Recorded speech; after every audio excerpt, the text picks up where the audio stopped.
You got it? Hold on. Yeah, man. Yeah, man. Hold on now. Ladies and gentlemen, leeches and germs. Jim Crow. Come on, Holly. I'd like to introduce to you, bring back the show, because, hey, man, we had a great show tonight, man, and we just want to make sure. Hold on, turn that shit down, little man. I can't hear myself. Hey, turn your mic headphones up. What you talking about? Oh, man. See, that's what you get having a deaf DJ, man. What in the hell? Lady, man. When it be low, I can't hear. I know why. You trying to blast us every time. I'm trying to tell everybody this is the after show or the aftermath of the show, man. I'm so glad we survived tonight's show. Hey, man, ain't you glad we survived, dude? Yeah. If you don't stop doing that old ass Damon Dash dance, boy, I swear for Lord, I swear. I'm gonna let you have until my drink kick in. When my drink kick in, yo, hey man, it is what it is, man. We are conversating about tonight's comments, man. Grady had revelation during the show. I know at times I was a little overzealous in my comments, man, because I just really had a bone to pick, man, because that kind of frustrates me because, I see better with the women. I think we could do better. But you know what? It is what it is. It is what it is, boy. This dating scene is Saturday no more, boy. Mm-hmm. And it deals with folks settling, because when you get people, what the hell? My bad. I brought them up and I double clicked when I wasn't supposed to. No, man, you both we was pushing the button at the same time. I was adding them, and then you were taking them off. Yeah. What's up, everybody? Yeah. Hey, man, I want to introduce my brother, man. This is hey, do you go by something else on the show? Your name, man? Nah, my name. Okay, my name. so yeah. All right, it's Mario, man. He co-hosts a show, ATR Live, man, and this my boy from I don't know how far we go back. I stopped counting when I got a carry to one. You did. So it is what it is. My homeboy Mario. What's going on, shout? What's going on? Thank you for having me on the show. Yeah, man. Absolutely, man. Absolutely. Yeah, man. So to bring you up to speed, Doc, man, we will I was gonna jump off. I said, nah, let me just bring Mario into the damn conversation, man. We talking about how Jesus wouldn't stand a chance with today's woman. And it barely stood a chance back in his time, too, because he only had Mary Magdalene, and my homeboy said she was for the community. So community property, yeah. No, not the street. But she was for the streets, boys. Yeah. We you know what it is. Hey, man, we appreciate everybody coming back into the room. This is the after show. This is the after party. So yes. Come with your comments, come with your jokes, man. We know we got to let some people breathe because we were talking about Jesus. So I'm sorry. We talked about him. But, hey, man, it got to be told because, like, a lot of times, we hear stuff like the men are the problem. I'm like, no, because who choosing?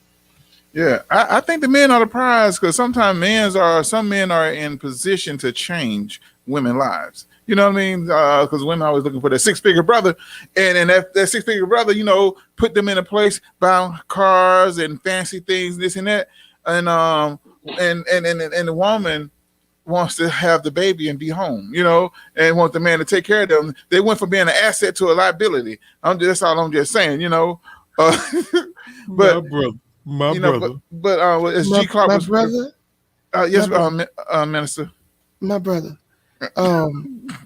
You did a Charles Barkley stutter, my brother. You did a Charles Barkley stutter. Don't do that no more, my brother. I thought you was gonna say terrible. Oh, okay. Yeah. Go ahead. My bad. Yeah. Hey, we here having fun, man. Please join in on the conversation. If you got anything, if you love the show, if you hated the show, if it made you think a little bit different, because that's what we're trying to do, man. We're trying to push the intellect just a little bit further, man. So whatever you felt about the show, if you think I need to go to hell, That's your fault. No, you don't need to go. You good. I don't need to go. You know what I'm saying? We just point out something. I know us men are not perfect, but I know you ladies are practicing being perfect. You're getting the perfect push-up bra, the perfect waist tuck, the perfect dress. You getting everything perfect. But when that factory reset button hits on you, you're imperfect. I just work on being perfect, you know. And I know G. Clark said something about flies. It's too early. It's too early. Am I too soon? G? No. You know, I said everybody perfect. I said everybody perfect, but I'm just saying everybody ain't excellent. That's what it is. Right, but you got to practice to be excellent. But I want to say this because people are always attracting other people. They always attracting things. So I was saying to G. Clark after we got off the air, before we started the after show, he mentioned something about flies. I said at one point in time we were attracted to honey, but now it's turned into the thing that attract flies. To the thing, yeah. So there you go. Yeah. So women get dressed up, look good as SHIT shit. Because I want to be the shit. This is the after show. Yeah. We ain't trying to get no monetization. Okay. Yeah, women look good as shit, right?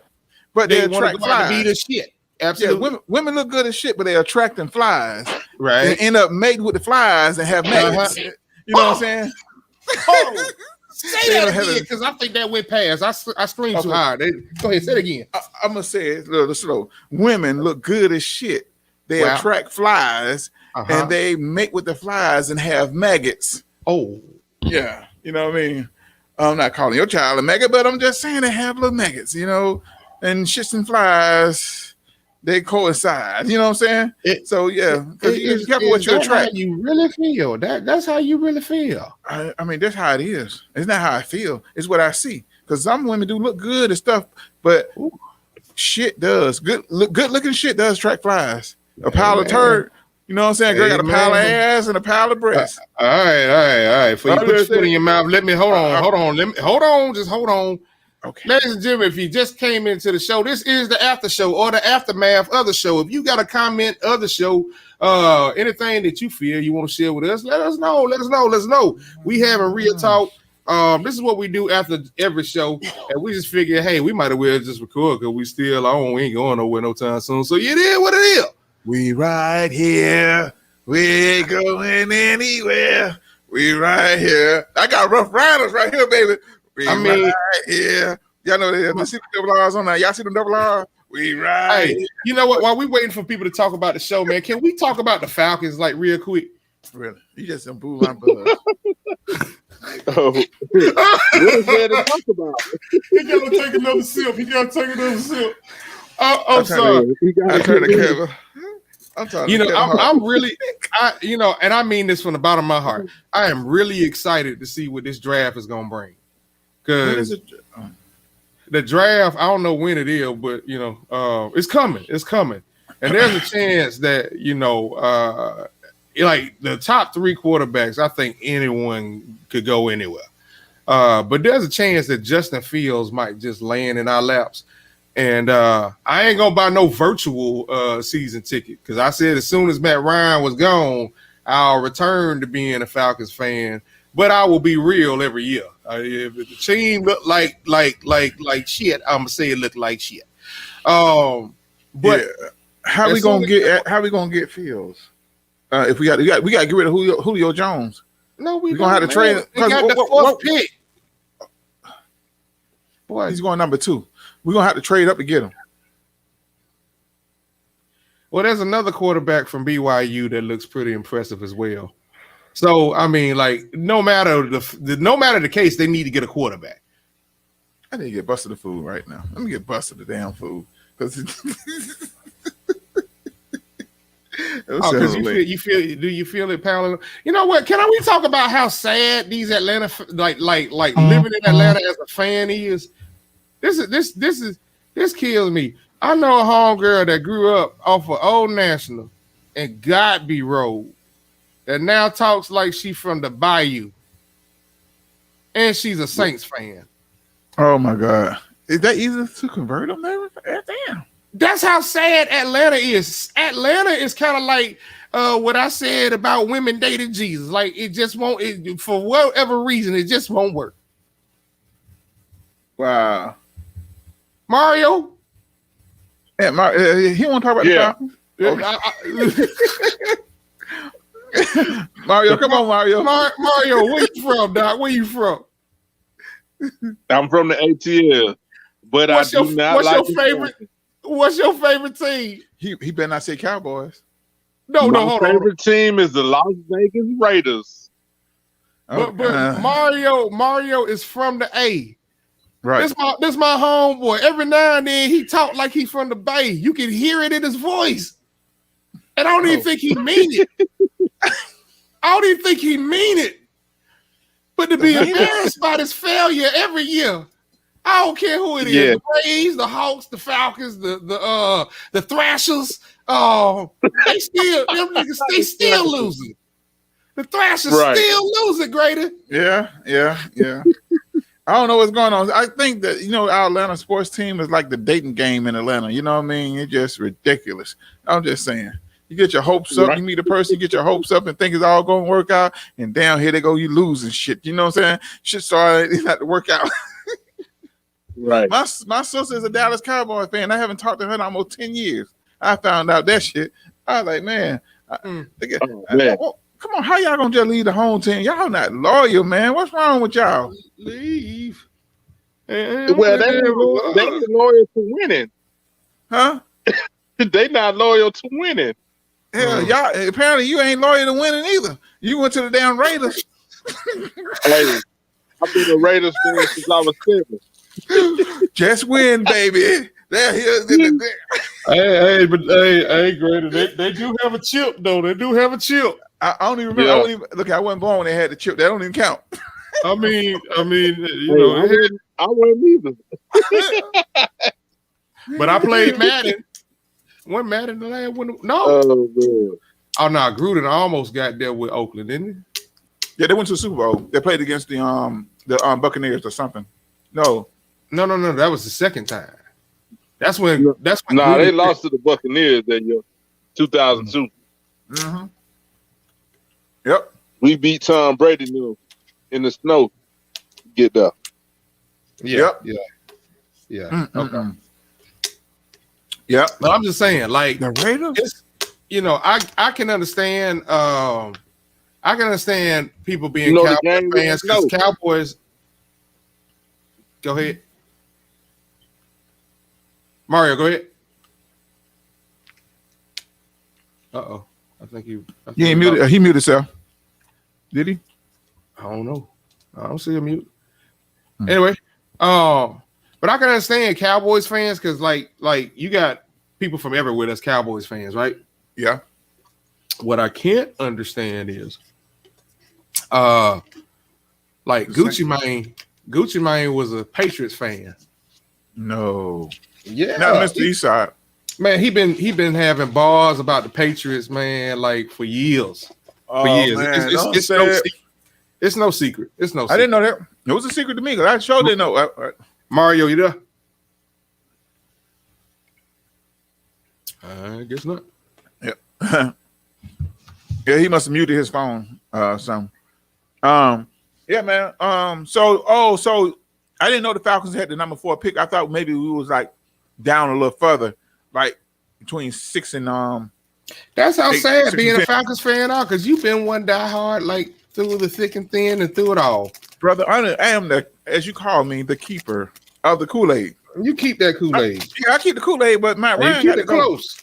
You keep it close. Y'all win y'all first 2 games against the little Giants and the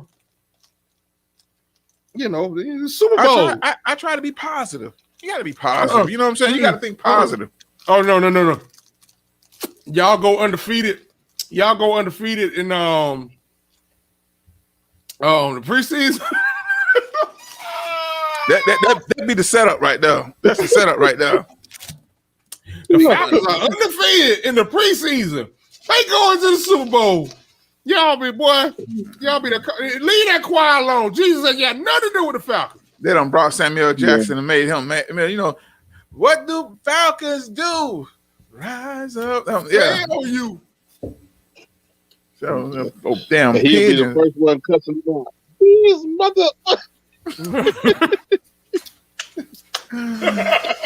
right, Mr. East Bay, Oakland fan. What was that question you asked him, G. Clark? Oh, I said for anybody joining in, yes, this is the after show. We had a great show, a lot of comments, everything going on. And when we end the show, we kind of have our little banter, and it's very entertaining. So we figured we put y'all in, man. So anybody watching right now, we appreciate you being on the show. And this is very interactive. So if you want to say something, Melinda Smith, she said, "Hey Grady, loving the show." Robin is back. She said she had a FaceTime with Jesus. Oh. Whoa. Robin. There go Robin. All right, Robin, Robin, let's get Robin on. Robin, can I send you a link, Robin? I want to send Robin a link, so we need to talk. Matter of fact, we need to talk right now, Robin. That was Go ahead and ask Mario. Get Mario on real quick. Yeah, I got you.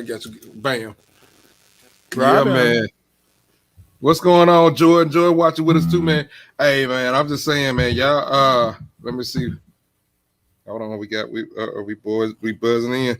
All right, coming to a Facebook page near you. Jordan said, "Tag me in."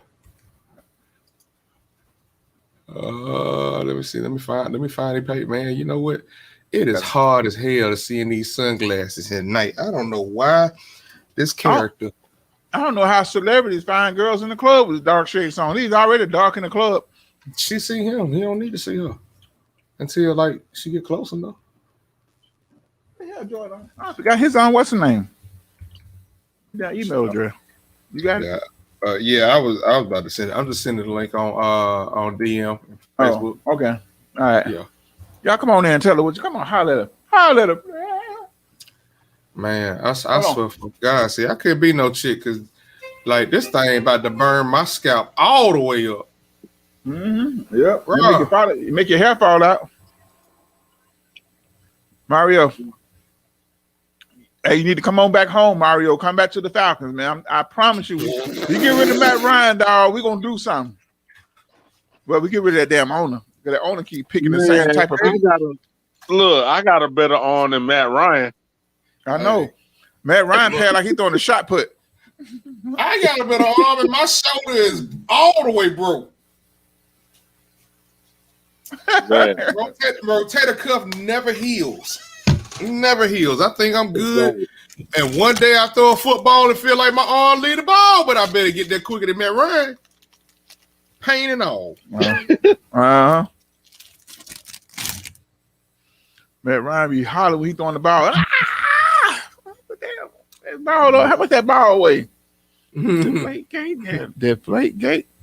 Mm-hmm. I don't know. Hold on. Let's get together. Come on, y'all. What's on y'all mind? What y'all want to talk about? Well, you got more people on your personal page than we do over here. That man scream every time he throw it 40 yards. Yeah. That's why he always doing them down crossing routes, them under routes. I'm like, fool, you ain't Serena. Huh? You know, Serena when she served, when she be like, ah. I don't know. Serena turned me on. Man. I like watching Serena play. She turned me on. Look, I bet she sounded like that in the bedroom. Hit that thing. I thought, yeah. I'm sorry, y'all. But this is the after show. Serena lost a few days ago to this girl, man. Yeah. And I swear to God, it took me back to when Kobe and Mike first met on the court. Really? This chick, she's like, I don't know her full nationality, but I know she got some Asian in her. I don't know if she's mixed or not.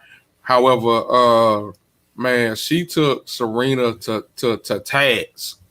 Yes, like, she did. I ain't never seen Serena get beat like that. And the thing about how it went down, you know, like I said, it felt like Kobe and Jordan meeting again. Because I mean, the girl got the same build as Serena. Like the serve game is on point, like Serena. Like she copied the book, just like Kobe did Jordan. Yeah, and same thing when Jordan was down, Kobe tried to put his foot on his neck. Yeah, So she be Serena like Serena was Venus. You remember? I felt bad for Venus for a long time. Like, damn, Serena, can you let your sister win one?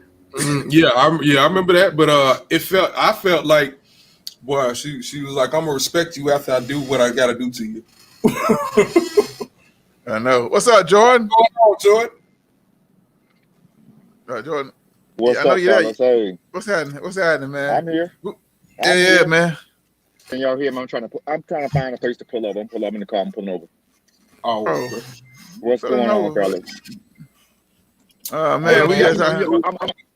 I'm gonna be bogging in if I keep driving. I'm over here by y'all. I'm in Rex. Oh, okay. All right. You're in the neighborhood. Yeah. What you pulling over for? Yeah. You know, you in Clayton County. Don't we pulling over? You better get to a gas station. Get to a gas station. For real. Well lit. Hey, open the gas station. Right. Don't be sitting on the side of no road. Oh. I don't know who's gonna get you first. The cops and the niggas. No, I'm worried about a Valero. You know the Valero off exit 2 Rex Road, the Valero gas station for the Dunkin'. Oh, okay. Yeah, you're in a good spot. Yeah, you're in a good spot. Yeah, they got the trailer parks over there. Yeah. I had just realized, like, ain't that something, man? Where, like, you been like in Atlanta for the majority of your life, you've been going down the street for forever, and then like one day you're like, wait, that's a trailer park. Mm-hmm. Like I'm like, was I that oblivious to it, or was I that oblivious to it? Yeah. Because I know a hood every time Well, you know, they got them hid off in the woods a little bit too. I mean, you know. Well, they're cutting the trees down now. That's why you can see it. I'm riding on 285. I see a whole warehouse space. Right? Where that warehouse come from? For real? How long Coca-Cola been over there? Well, they're cutting down trees and stuff now. So we got coyotes over here in our yard and whatnot. Coyotes and whatnot. So I'm thinking about giving me some something. I don't know, some electricity running in the yard. Believe it or not, a lot of these trees, man, like that wasn't a thing here 1 or 2 generations ago. Mm-hmm. Georgia didn't have that many trees. Oh, guess who we got on the show? Miss Robin. What's up, Robin? What's up? How you doing? Ladies and gentlemen, this is Robin from How are you doing, Forward. I'm doing wonderful. What's going on, Rob? Yeah, we got Jordan and Mario in the building. Oh, I finally got you. Look at you, Miss Hollywood actress, talk show host. She do it all. Oh, my publicist. Oh my goodness. What is it? Tell everybody what you do. Tell about who's Robin. Well, who is Robin? I'm focused on Robin. I'm a talk show host out of Atlanta, Georgia. I live in Greenville, South Carolina. Like you said, I'm a media publicist. I'm a publicist for a couple of different things with the World-winning Conference and Awards, which you're a part of. Also, Larry Durr with the movie Guns and Grams, which I'm real excited about that. I've just been added on to be a part of the production team with that. And then I am an actress, and I write for a couple of magazines, and I'm a motivational speaker and an interviewer on the go. You never know where I'm going to be. Okay. Now y'all got it. Now I'm finna get into the joints now. So you had don't pick on me. Don't pick on me, Brady. Well, hey, I'm not picking on you. Get the gun ready, G-Card. Get the gun ready. I'm about to shoot. I told you that box is dead. I don't know. Y'all been here the whole doggone show. Man, what? But I want to ask Miss Robin this one question. You said you just got off the phone with Jesus, right? Did you interview him? Did you ask? One brave soul. Did I just get off the phone with who? Mm-hmm. Hold on, Jordan. Hold on. What you said, Robin? I didn't hear what you said. What'd you say? Oh, I was saying, how did your interview go with Jesus? Oh, with Jesus. You said you just got off a FaceTime with him, right? FaceTime, boy. That was a joke. Oh, no. You can pay in the closet. Oh. Okay. You know that was a joke. Listen, I always interviewing with Jesus. Jesus keeps me in line. Jesus is on my main line, honey. But let me ask you, now if Jesus was walking this earth, would he be in your heart? Would you have a relationship with him? Would I have a real? Yes, yes. Would you date him? Would. You know, Jesus ain't got no. You know, Jesus ain't got no car. Would you date him? Yeah. He ain't got no car now. That's your mom. Jesus has purpose, darling. He's got purpose, and as long as he's got purpose and potential, honey, I'm right there with him. I don't care. You sound like I don't care if you could build. You would build something with a man, right? That's right. He is a builder, and I will build with him. Because you know that's the point. That's what I'm talking about. See, and then like a woman that'll build with a man. See, that motivate a man to go cut some trees down, baby. Come on, hand me them nails or hand me this rope so I can tie these two logs together and make a hut for us. You know what I mean? Yeah, that's right. You know what I mean? That's right. No, but I seriously believe that you don't look at a man to actually complete you. You look at him to complement you, and the same for a woman. You need to work together. So if Jesus, I'm telling you, Jesus is the bomb diggity dig. That's what I say. Yeah. And I think we should all try to. I must come in and put up the no unicorn zone, because we got a lot of girls out here think they rainbow bright, but they're more like Donkey from Shrek. So if you ain't a unicorn, don't be trying to use this example that she put out here as the way you eat. I'm just saying. Yes. And you might not be rainbow bright, you're My Little Pony or whatever it is. you damn sure Donkey from Shrek. That's all I'm saying. That boy said My Little Pony. Well, stay in your lane. That's what I'm saying. No unicorn zone. We are not giving you the unicorn. Well said, Robin. The unicorn. Yeah. Y'all ain't right. Building is I ain't awesome. wrong either. That's the point. Mm-hmm. Oh my goodness. Also, I want to thank you too, Robin, for having me on your show. Wow, thank you. I got you, my brother. Right. I got you. Thank you. I got you. Yes. You're always welcome on the Focus Forward with Robin show. You're always welcome. Thank you. Listen, my buddy Maki J from New York is coming to Atlanta. I did message with Garen, and I'm sorry, Garen, I hadn't got back with you on that. But he's gonna be here the week of March the 8th for his premiere of Time Matters. I just drove to Baltimore this week. I was in Baltimore this week doing his red carpet premiere and with K Sal out of Baltimore, and it was pretty phenomenal. So you guys are gonna want to interview him. He is all over the country. He is like making big moves.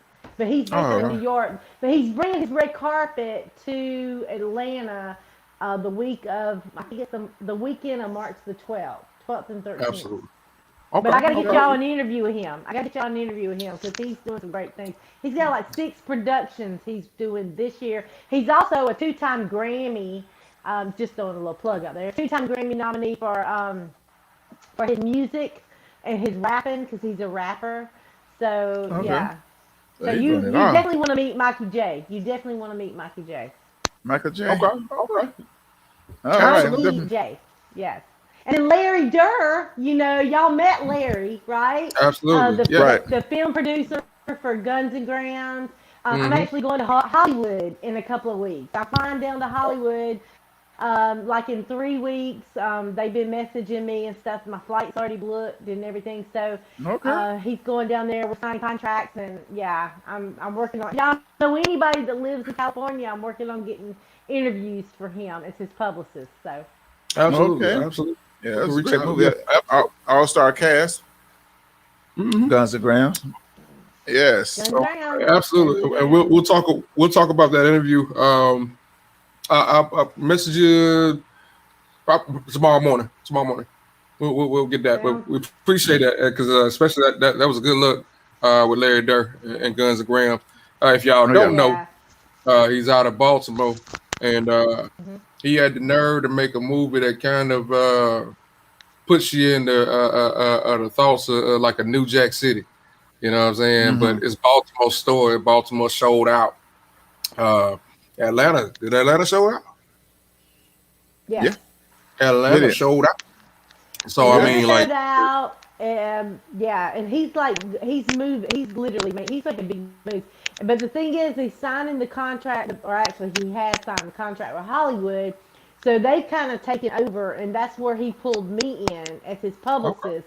So it's kind of like I have to do the way they want to do it, you know. So Yeah. there's some Absolutely. sticky Absolutely. situations with it now, but AMC Theater in Baltimore, he's like in there with Avengers, Black Panther, and all that. He's like he's literally on the Wall of Fame.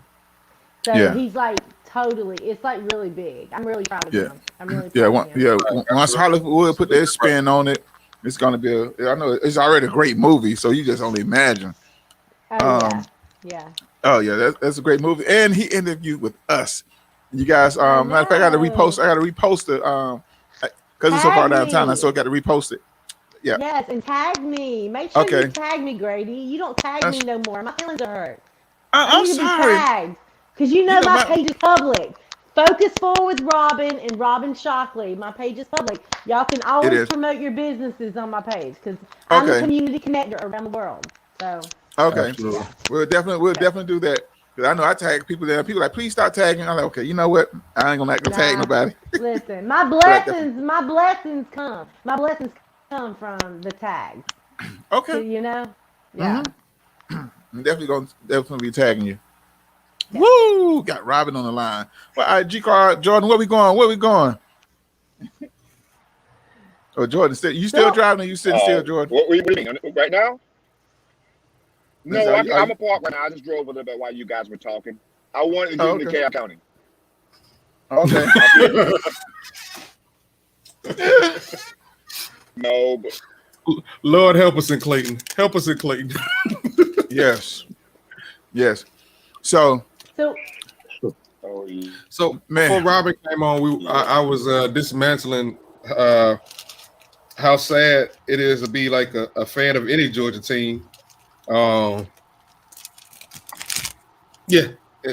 But It's to the new listeners, because we got new listeners on both pages. Oh, Stevie O Joe, thank you for checking in.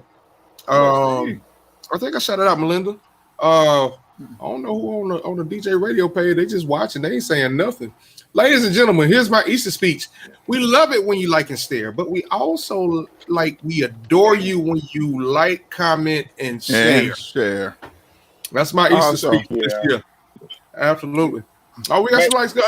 Man, that happened quick. I was thinking, guys, we may get more interaction if we just go ahead and tell these women what they want to hear. Let's do the Derek Jackson. Let's just tell them it's okay to be fat. Let's tell them it's okay to be delusional. Yeah. Let's just tell them it's okay to not take accountability. It's okay. You Jordan, are okay.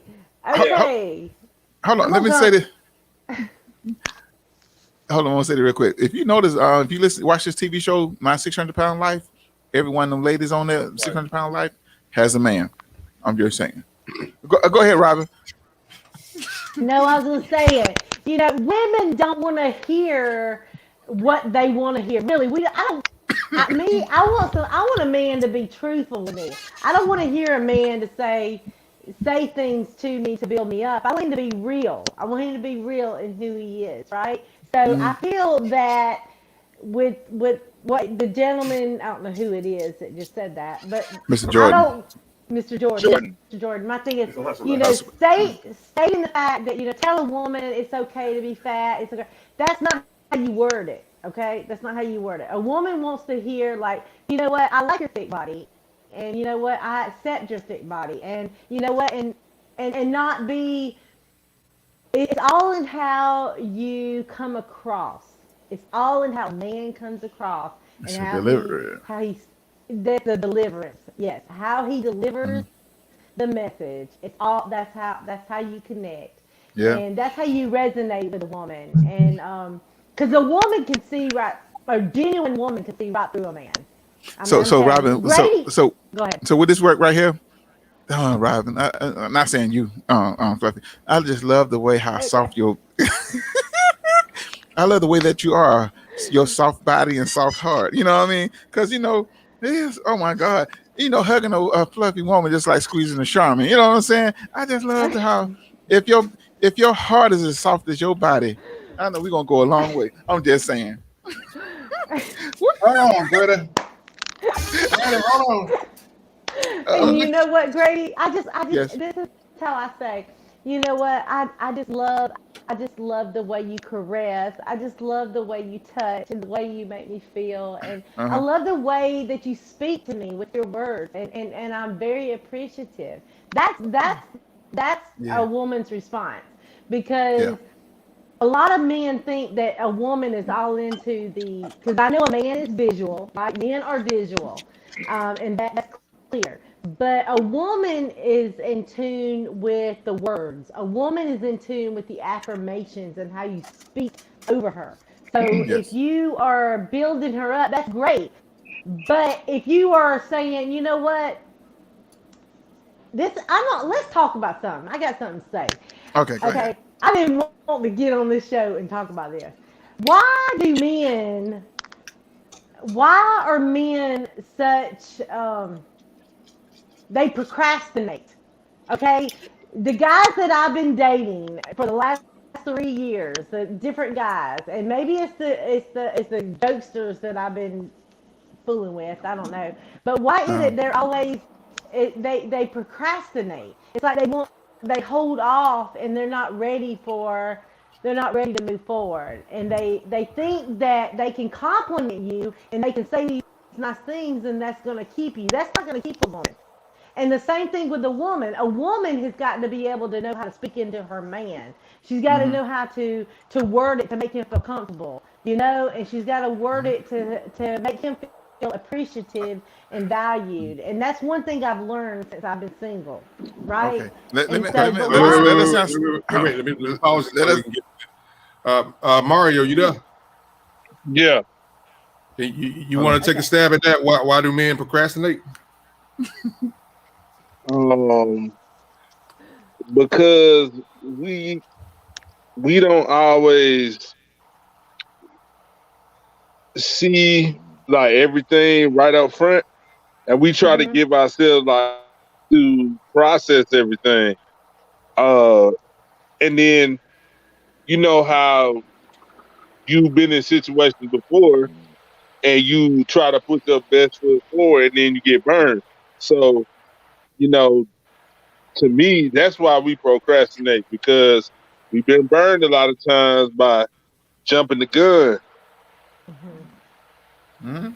Yeah. Anybody else want to take a shot? Yeah. Just to piggyback on my brother.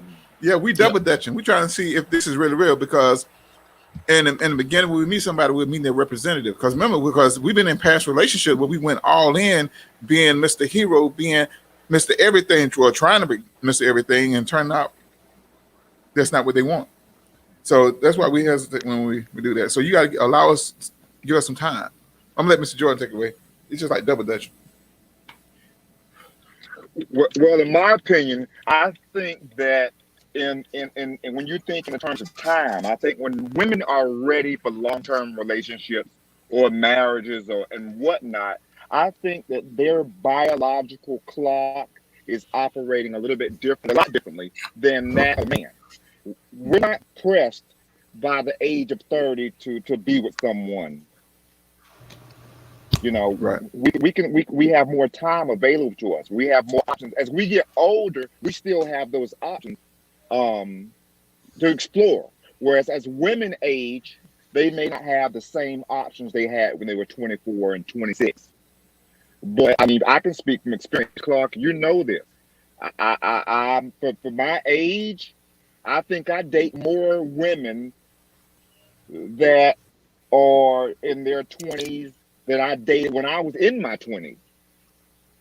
So it's not because I pursue them. A lot of times it's because they're coming after something that I may have.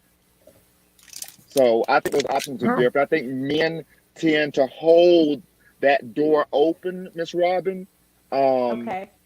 Just in case.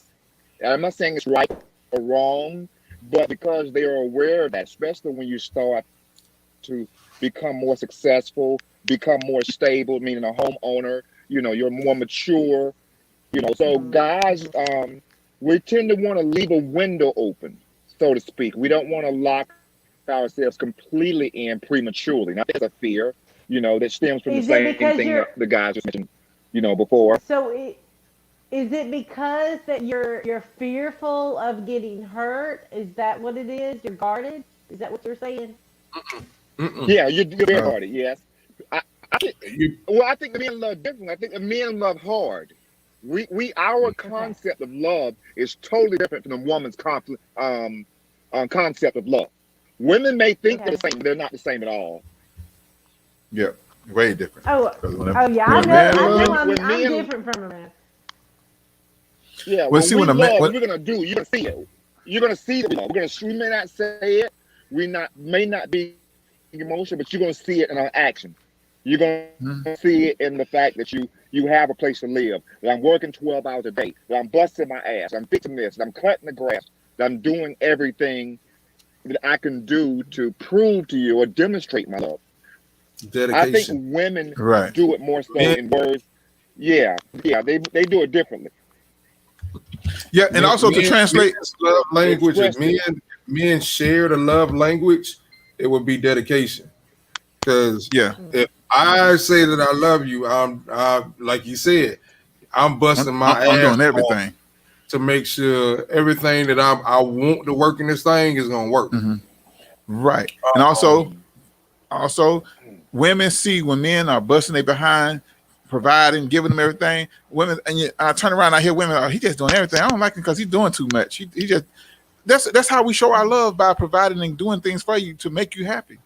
And a lot of women, and sometimes it's a turn off to women. I got a head. No, yes, all right. Is that a yes, Robin? Yeah, I think the biggest thing for a woman is communication. If I'm gonna tell you, with me, my thing is, if a man will communicate with me straight up what his expectations are in the relationship, if he will be unguarded and just say, okay, this is what I'm looking for, this is the direction. I'm a very black is black, white is white. I don't do the gray stuff. But these younger generations, the younger women, because I'm in my 40s, late 40s, these younger generations, they're looking for a man to complete them. They want to feel good. I don't want that. I want somebody who is like real. Somebody that's not playing games. He's ready to make it, ready to take a stand and has goals, has dreams, has visions. But that's the season in my life right now. That's the season where I'm at. So, and that's the season I'm staying in. You know what I'm saying? That's the direction I'm going. But with men, it's like, to me, I feel like they're so guarded. They're workaholics, which is great. We want them to work. We want them to be, purpose pushers with their jobs and provide and all that. But communication, that is such a key. If you just share your feelings and say, listen, I'm struggling. I got this issue going on at work, and I know I'm trying to pay the bills and I'm trying to make ends meet, but I really need you on board. If you would just communicate with us, that's the key. If you would just communicate with us, you can go much further with us. All right. Okay. So, all right, you say communicate. Man at his most instinctive being is about action.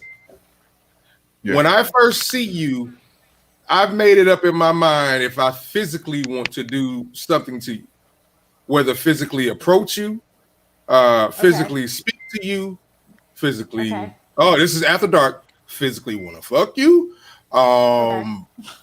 Okay. Like everything is action to me. Okay. What I see turns into action. So the way that I communicate is, okay, I'm busting my ass. Like I don't think we look for trophies, but at least acknowledge, if I'm doing this shit for you, I'm doing it for you. Like, I don't know how to say that shit. Because as much as communication is one thing, you toss that up, you throwing that in my face. No, I'm just showing you I'm feeding you when I could be way much better off single, feeding myself. Right. Because men are not, we wasn't raised to be communicators, to be talkers. The caveman comes back. The caveman comes back from the hunt. Ooh, look, I killed this one. Here. You know what I'm saying? Same thing. It's action. And I think that gets overlooked because for lack of better words, when I was in the dating scene, I got more women the quieter I was. If I spoke too much, you talk yourself out of the conversation, talk yourself out the pussy. Sometimes you talk too much. Mm-hmm. But the more quiet I was, turned into a lot of one night stands, a lot of fun. Yeah. So I hear you saying communication, but communication is the woman thing because women was raised on being verbal and I'm not talking about over talking somebody. I'm not talking about relationship, establishing a relationship. I understand that. Yeah, that's it. Okay. I'm not talking about you guys like overdrawn in talking. I'm talking about be open with your emotions, communicate what your thoughts are, and not be guarded, not be so guarded. Well, if I might, guys, Miss Robin, men, we think logically. This is across the board, by and large. We're thinking logically. Whereas women, they're more subjective and into their emotions. So it's a different dynamic when it comes to communicating or expressing certain ideas. We're going to try and explain things to a woman from a logical point of view, a rational point of view. And a lot of times, women want to receive or things to be explained from an emotional point of view. Okay. And that's very hard for a lot of men to do because we have to tap into emotions or subjective feelings that we feel very uncomfortable expressing. You almost feel gay or, you feel kind of unmanly. But why? Why do you feel uncomfortable? What is it that has triggered that to make you feel uncomfortable to share? Because majority of women, if you hint to anything emotional, will put your head under that guillotine. The odds are like, I mean, it is what it is. You put your feelings out there if you want to. You get hooked up on that if you want to, and she has no good intentions. Somebody stop me if I'm lying. I won't. Keep going. So in most cases, like depending on who falls first, the man falls for it first. He feels comfortable, right? What? That's a scary ass feeling. Yeah, I mean, you asking for a miracle to get a man to really pour out his heart and stuff like that. We so guarded because every time a man pour their heart out to a woman, first sign of argument or disagreement, the woman going to tell everybody, "Oh, yo."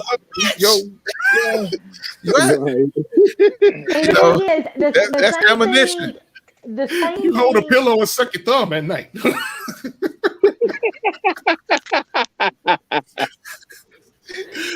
You ain't right. The same. I ain't wrong. I have a question though, because guys, and the same thing happens with women. Because with me, I have lots of guy friends because being single and stuff. I have lots of friends that I talk to that I do business with and such, and they're open with me, right? So one of the things is that guys tend to be just as guarded as women, right? But what is it that can help break that barrier? Because guys will, like what you just said, guys are guarded. They don't want to be hurt.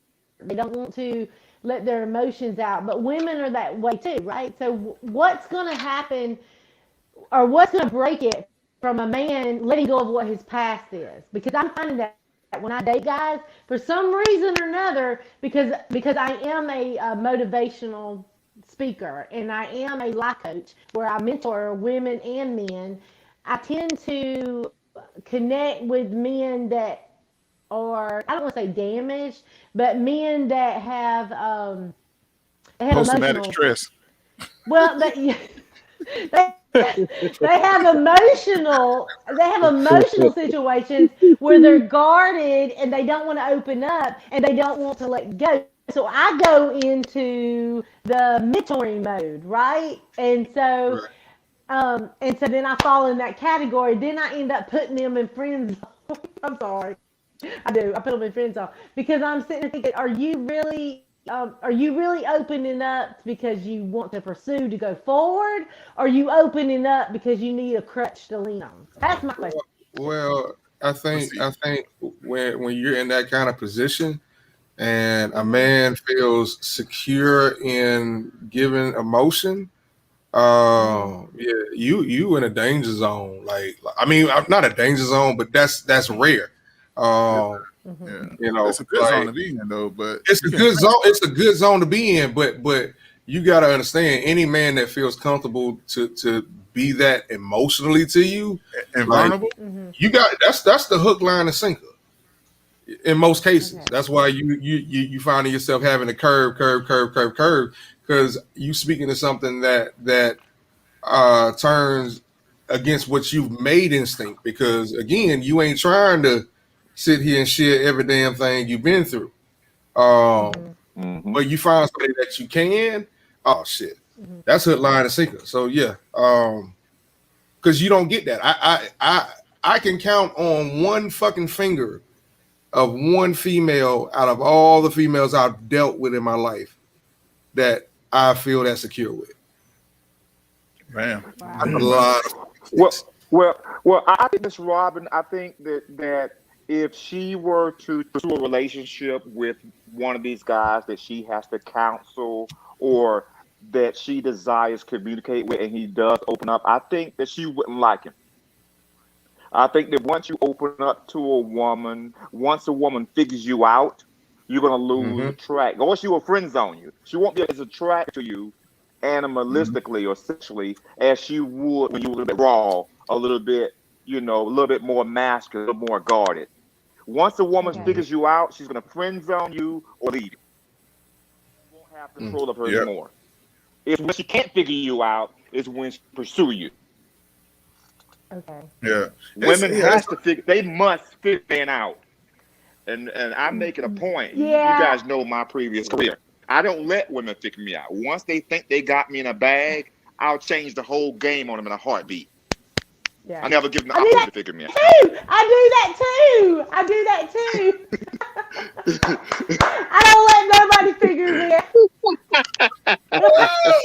I do. I'm just like you. I don't know who you are, but I'm just like you. Because I had a guy tell me one time, a musician tell me one time that I dated, and he said, Robin, you will never figure me out. And I was like, you know what? You'll never figure me out either. Because that we both play that role of guardedness, because we want to make sure that that we can trust, right? We can trust who it is that we're connected to. So I totally get that.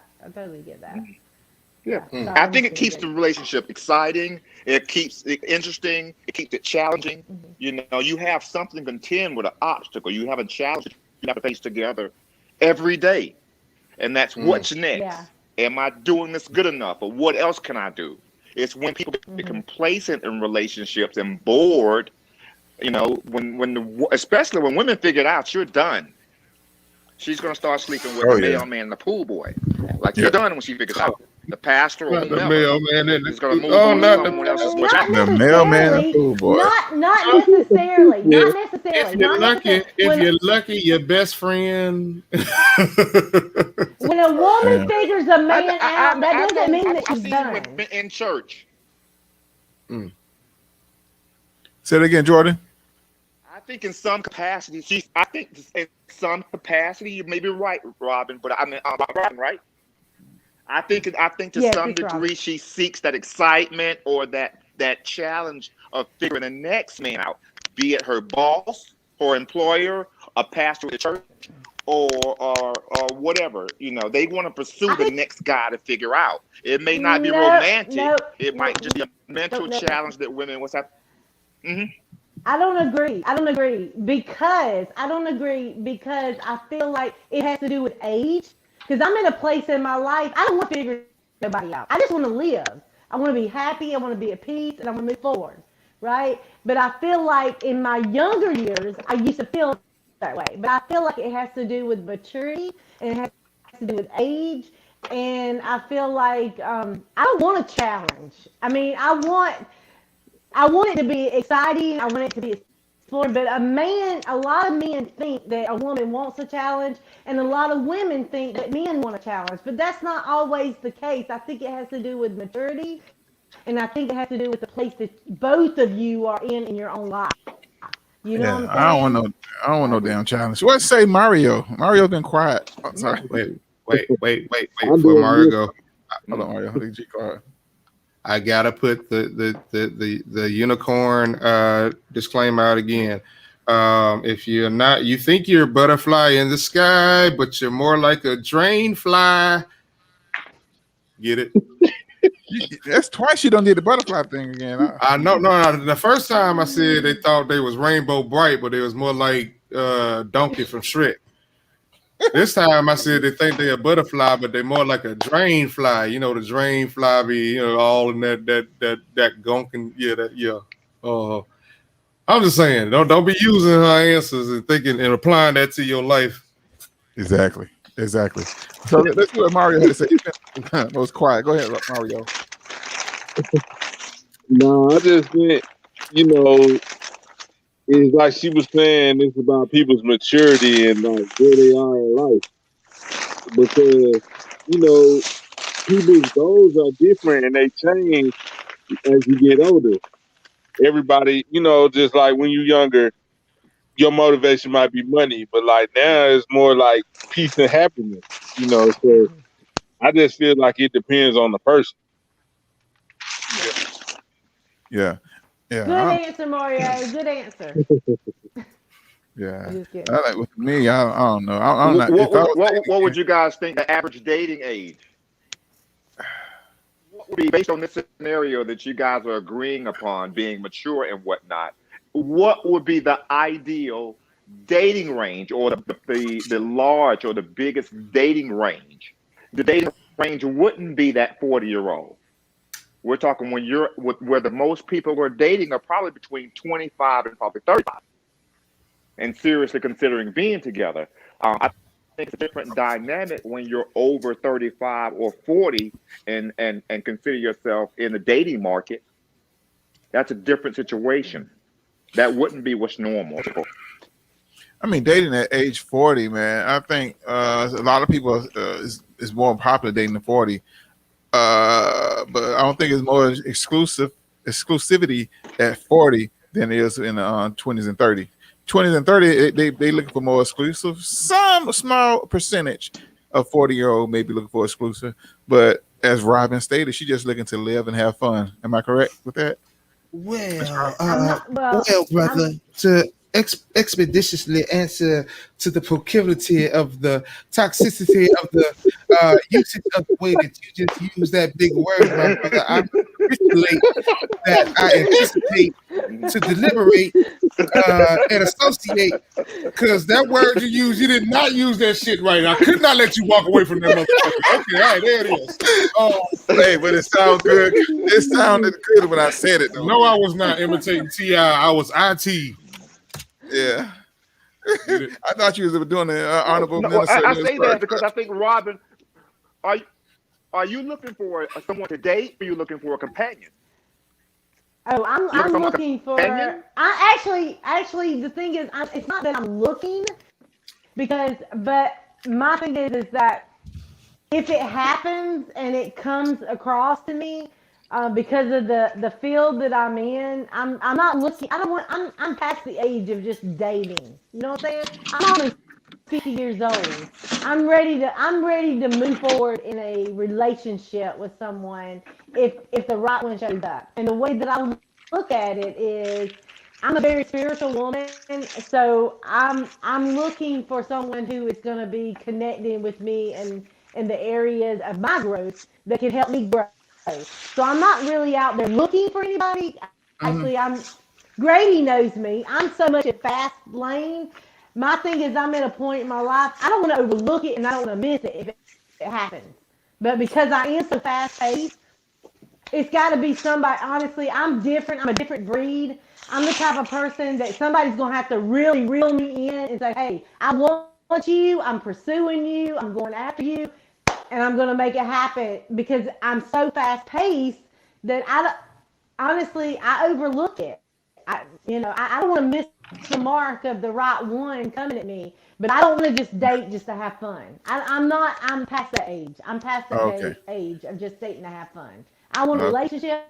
I want somebody to grow with. I want somebody to move in purpose with. I want somebody to have same visions, goals. We might not have the same dreams, but our vision is the same, and that's the focus forward. Okay. Didn't mean to give that speech. Wow. Yeah, she sold that right there. I'll give you some. I'll give some advice to all the women. I'll give some advice to all the women, and I'm sure the guys may not agree with me. And let me put this out there, guys. I don't think men. If you guys disagree, please disagree. It's okay. Let me know I'm wrong. But I think if we have to say that there's one thing, if there's one thing we desire most in a relationship from women that we date or intend to be in a long-term relationship with, would be cooperation. It would be someone who's willing to cooperate with us. I knew what we're trying to do in life and where we're trying to go.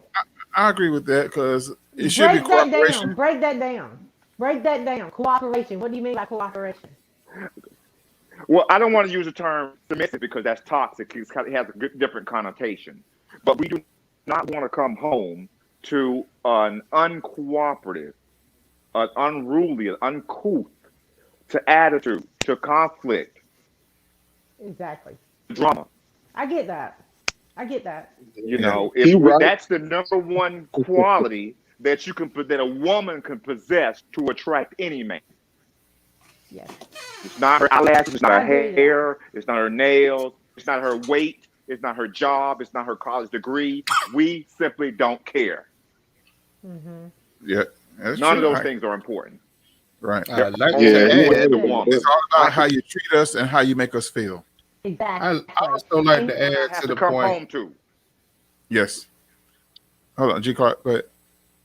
I also like to add to the point that 100% of every man that comes home to that kind of situation and drama, I guarantee you he ain't comfortable speaking about emotions with her either.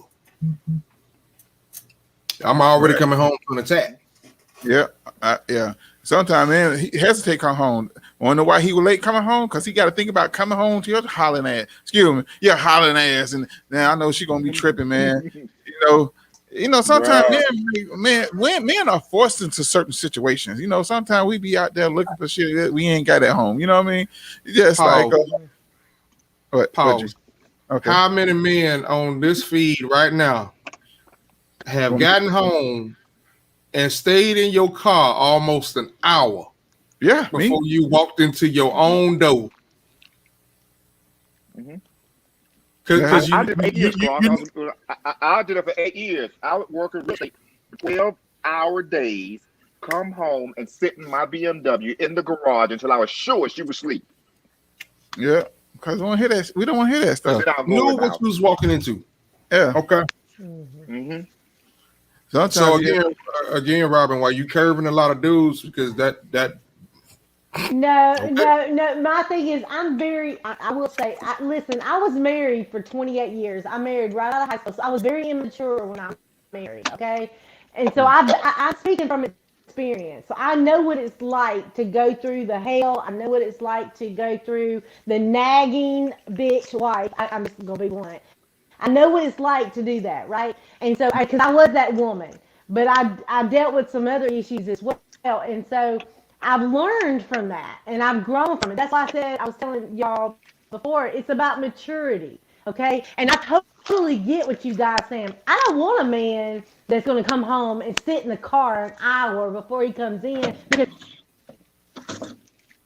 Phone cut out. Sorry. I don't want my Bluetooth cut off. Can y'all hear me? Yeah. Okay, because this is important what I'm going to say. So my thing is, because of the experiences that I've been through and the things that I've went through personally, I've learned all about how to respect the man, and not just respect. 'Cause a man should be automatically respected, regardless, because honor is when it comes in the extra step. But I feel like a man, no matter who you are, should be respected, because you know what? You are a man. You're a human being. You should have that respect. Everybody deserves the respect. But honor is when you are living up to the standards of what the relationship's supposed to be, or the marriage, if you're married or whatever. But the thing is that a woman needs to understand that a man does work hard. A man does make provision. He does, have a tough day. So he should be greeted. I totally agree that. But I had to go through a lot of things to get to that point. So I totally respect and get what you're saying about, you don't want to come in and listen to a nagging wife and all that, or a nagging girlfriend or whatever, and be questioned and all that. Because like I said, I have guys that I mentor. I have friends that are guys, and they share with me their story. And this is why they go outside of their marriage. This is why they date multiple different women, because they're out there looking for that right one who's going to fill that void. You shouldn't be looking for the one who's going to fill that void. You should be filling yourself. You should be complete in who you are. And then when you complete in who you are, then you're going to match up with the right woman who's supposed to be for you. So that's my take on it. I don't think it's a woman right for you. A woman, because to me, a woman is only 50%. I'm looking for the other 50. Then we have 100. Yeah. I'm just talking. Shoot. Yeah, it takes two. Hey, look here. In order to make a vehicle move, it's 4 set of tires. Well, you got two components on a car that have to work simultaneously: front wheel drive and rear wheel drive. Who want to be the front wheel drive? I'm just saying. Whoever's in the front will control where the car goes. I'm just saying. Okay. We got to work together. We all have to work together as a team. It's a team. It's a team. Yeah. It's a team. Oh yeah. Exactly. It's a team. You got to be a team. It's a team. And I think, I don't know. I know everybody needs somebody. Everybody wants somebody, but everybody can't have somebody. You know what I mean? Because people don't deserve. I mean. Because I heard you say earlier that you want a man that can fit into your world. How about, can you fit into his world? That's what I mean? Right. My mother told me, she said, Robin, because I was saying, I want a leader. I want somebody who's out there, who takes charge, and and without me having, because in my marriage before, I was the one, I'm just laying it out there. I was the one who had to be creative. I was the one who had to make suggestions. I don't want that. I want somebody who knows what they want, and they're a go-getter and all that. And their world. I don't want somebody who, a woman has to fit in with what matches, and it links up. So say you're dating a guy and he's shy and he's quiet, but you're a go-getter and stuff. And that's cool, because you know what, you can that can blend, it can match. But with me, that's not what I'm looking for. I don't want somebody who's shy and quiet. I want somebody who knows what he wants. He's vocal about what he wants, and he's ready to go after what he wants. That's what I want. That's what draws me. So you have to pick what is it that's going to fit your personality, your character, your integrity, the whole persona of who you are, and be satisfied if you don't get it. Be content. I mean, I've been single, for a few years now, and I'm like, I'm content. I'm happy. I don't have to look to a man to complete me. I look to myself to complete me, and then a man is just icing on the cake. He's just that topping, that cherry topping.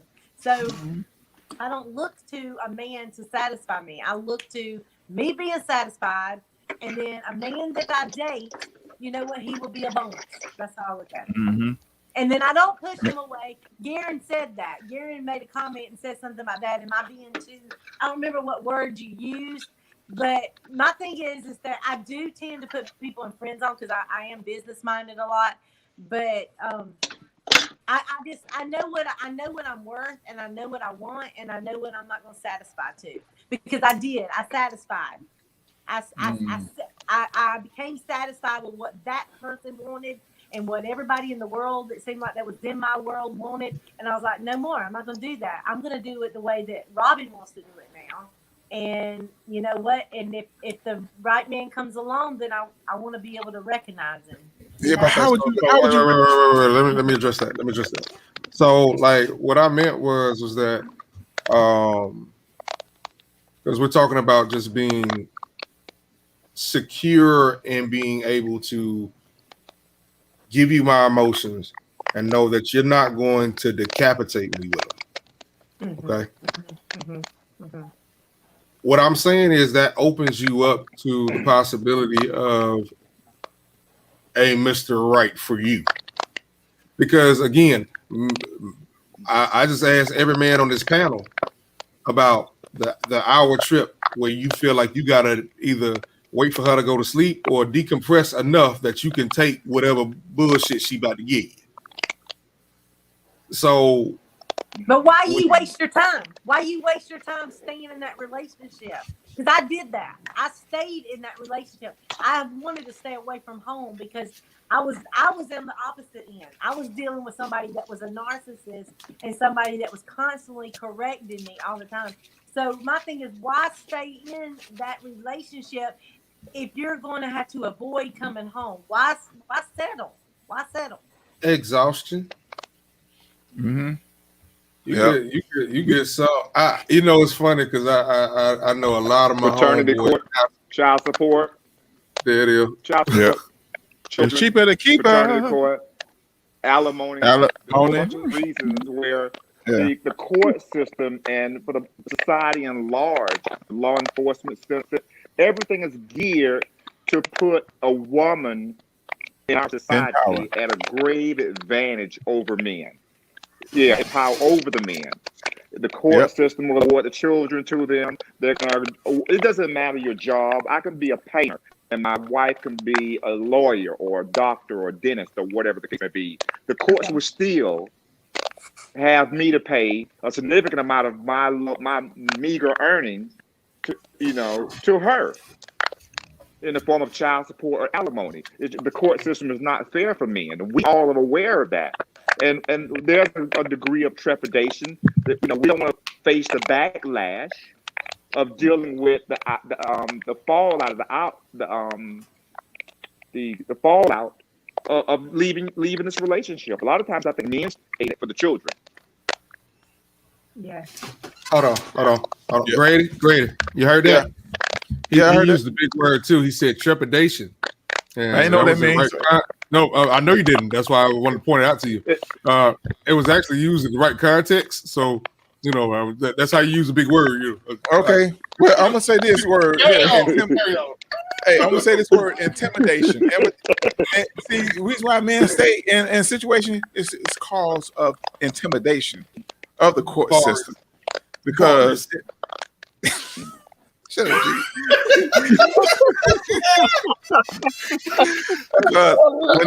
when a man leaves a woman or a wife or a girlfriend, like Jordan said, hey, you might well leave your wallet there. You can take all your things, but leave that wallet there because the woman gonna go to court. She's gonna get alimony. You have to. The judge gonna tell you that the lifestyle that she had with you. Now that you're gone, you have to you have to keep. She have to have that same lifestyle after you leave. So that means you're paying for a house visit. Huh? And I can't have not one conjugal visit. Yeah. You know what? If the situation not working, just become roommates. Say, hey, you got this room up here. I'm gonna take this room down the hall. You know what I mean? You see who you want to see, but just don't bring them back here. That's all I'm just saying. That's some cooperation. You know what I mean? Y'all still have the same quality of lifestyle. Y'all just seeing different people. I'm just saying, y'all become roommates. If y'all can't be soulmates, just be roommates. There was a poll did amongst American men about the issues that we thought were most important to us. And I don't want to say the person's name because they're on YouTube. They conduct the poll. And that number one issue that concerned men as it relates to relationships or leaving relationships has been family court, child support. Number one, it's not prison, it's not unemployment, it's not war, it's family court. It was consistently number one. Yep. And that's why men cannot get ahead because they're constantly paying for women. I'm sure, Rob, you have heard some women say, "Oh, that man can't afford me." No, he can't because he had to afford the other family that he done left or got kicked out of. House he got kicked out of. 10 kids he's got. Yeah, I get that. Yeah. I get that. Yeah, I get that. So, but women, you guys are the winner because you guys collect alimony, you guys collect child support, and you get all whatever kind of system you get, and plus you might have your own job or a business. So you have 4 streams of income. To a man, a third of one. You know. I see what you're saying. With me personally, I walked away from my marriage and didn't take nothing. I want to add to my pain because why do women do this? Robin. Yes. Hypothetically, we're riding together. I say we're going to this burger spot because I feel like having a burger. You like, I want a burger too. We get there, and I ask you what you want, and you say, I just want that burger, right? And I proceed to order myself a combo. Why do I feel like I gotta grab the bag and keep it on the left side of myself and just hand you your burger? Because if I give you the bag, you're gonna be eating my fries and maybe drinking most of my drink. You think because okay, so you ordered me food. I thought you said burger. You asked for you specifically asked for a burger. You didn't ask for a fry. You didn't ask for no drink. Okay. So, however, when the bag and the drink come, you drink it, you eat it. I'm having a fat boy moment at this point in time, ladies and gentlemen. You eat it, you drink my shit. Because we don't want the whole. We don't want the. I don't give a damn. Order if I'm paying. We just want to taste, Darren. We just want to taste. They want to taste. I don't no, because you done left me with like 4 fries, and now I'm working on my sandwich, and by the time I finish, my fries is damn gone. Like that's called a shit. That's called a shit test, Garrett. Hey, yeah. It's like when you go to a restaurant and you tell her she can order what she want off the shit test. Right. What women like to do is give men shit test. They test them. Like, hey, go order what you want off the menu. Anything you want on the menu, I got it. And then when you order, she orders the chicken parmesan. You order the chicken penne with 6 shrimp. And what she'll do is reach across with her fork to steal one of your shrimp, just to see if she can get away with it. She's testing her boundaries with you. Who are y'all talking about? Because I don't do that. The devil himself. God damn it. Most women do this. Most women. Yes. I feel confident. I feel very confident in saying that most women, like children, with their parents, they constantly test their boundaries with their man, be it over shrimp or with certain duties around the house. They want to be a little bit obstinate just to see if a man's going to hold his masculine frame, hold her accountable. It's like just like your children. You tell your children, go outside, don't go out in the yard, don't leave the yard, don't go play in the street, stay in the yard.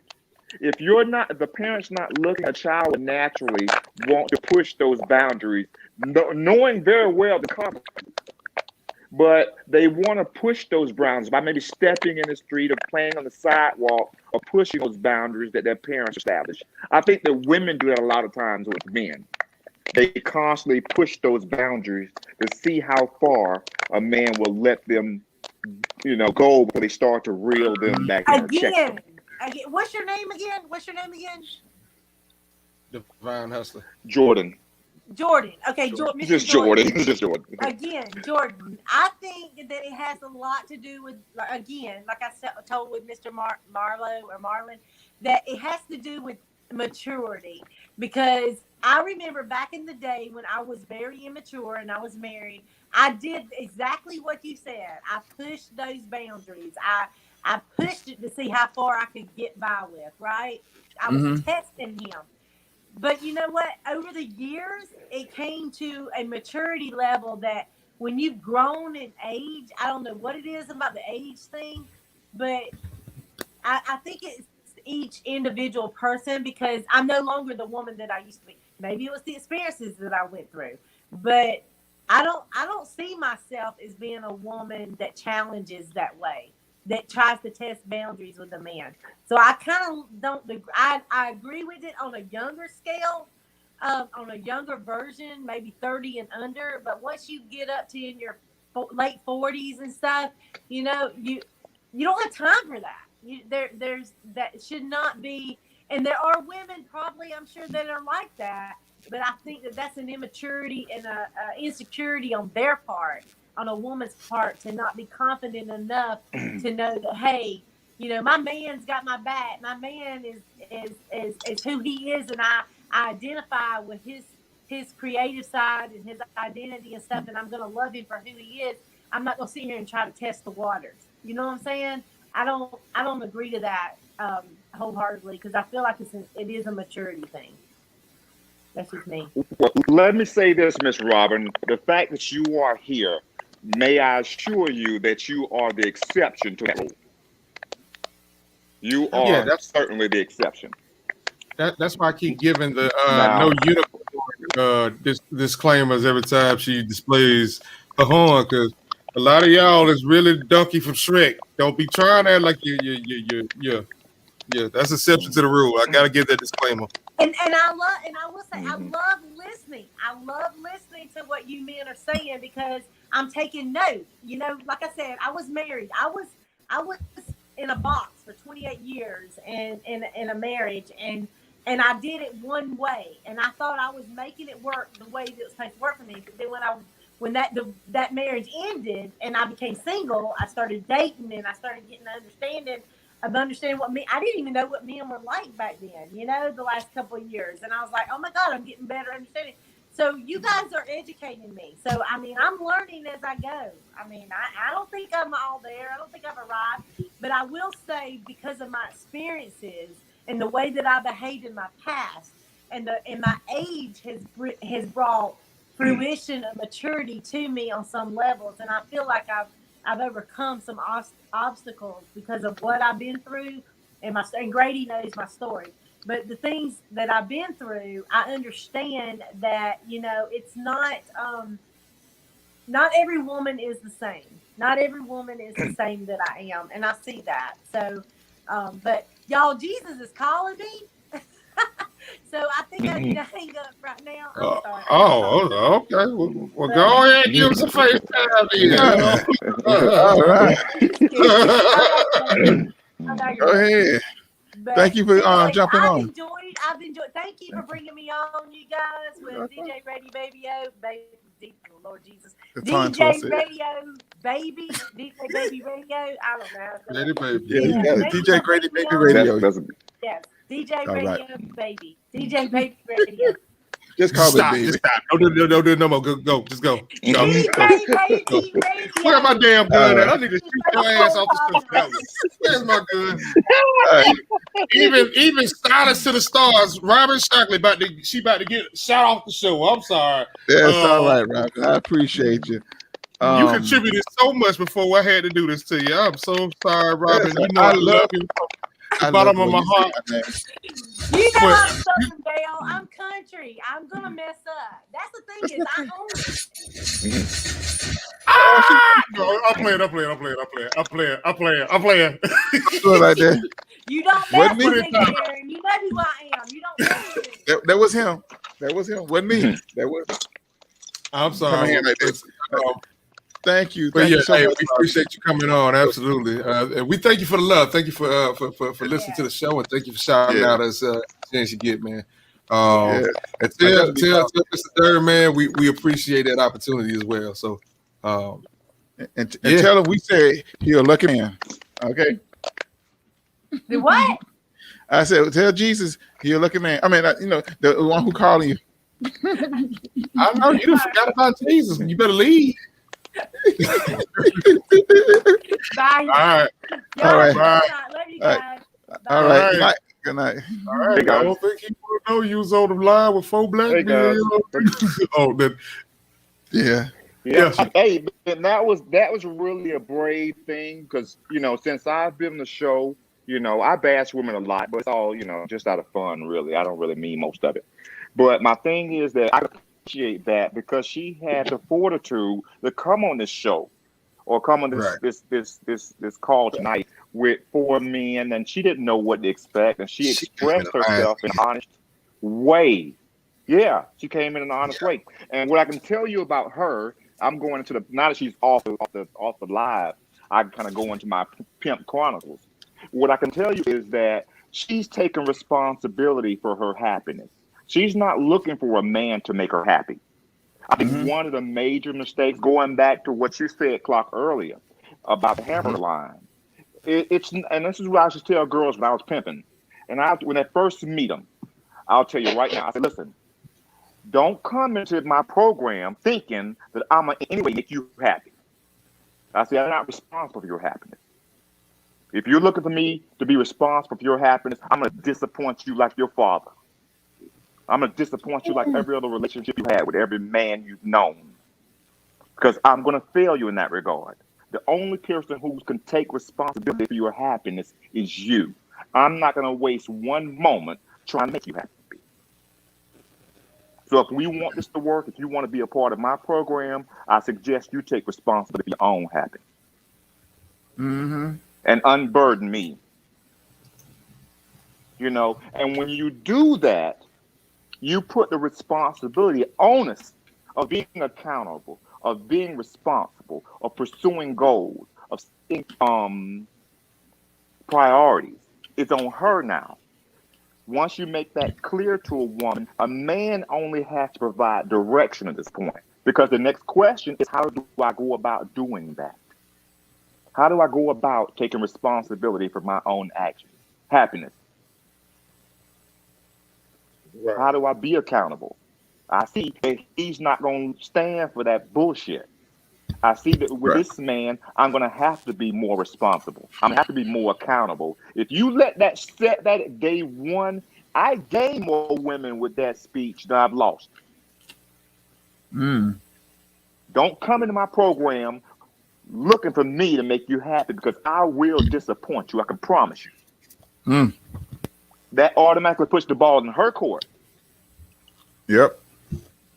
Don't come in expecting happiness. And I'm not going to be able. I'm not going to turn one iota to make you happy. That's not my job. My job is to provide for you, to protect you, and to lead you or teach you. It's not my job to make you happy. I think a lot of women go into relationships and say, I just want a man that's going to make me happy. I want a man that's going to complete me. If you can't make yourself happy, then no. Who can? Right. You can't come into a relationship looking for your other half. I don't think two halves make a whole. That's some dumb shit. I think two wholes make two. Right. Two holes make two holes. Right. I'm sorry. Why you had to bring hoes into this grading? No, I'm talking about like a tunnel hole. Like there's some holes in this house, like holes in the roof. I'm sorry, man. I tell Clark know this. When I was in the game, I learned how to pimp from women. I didn't learn from the guys because I knew what the fuck I was doing. I learned from them. They taught me.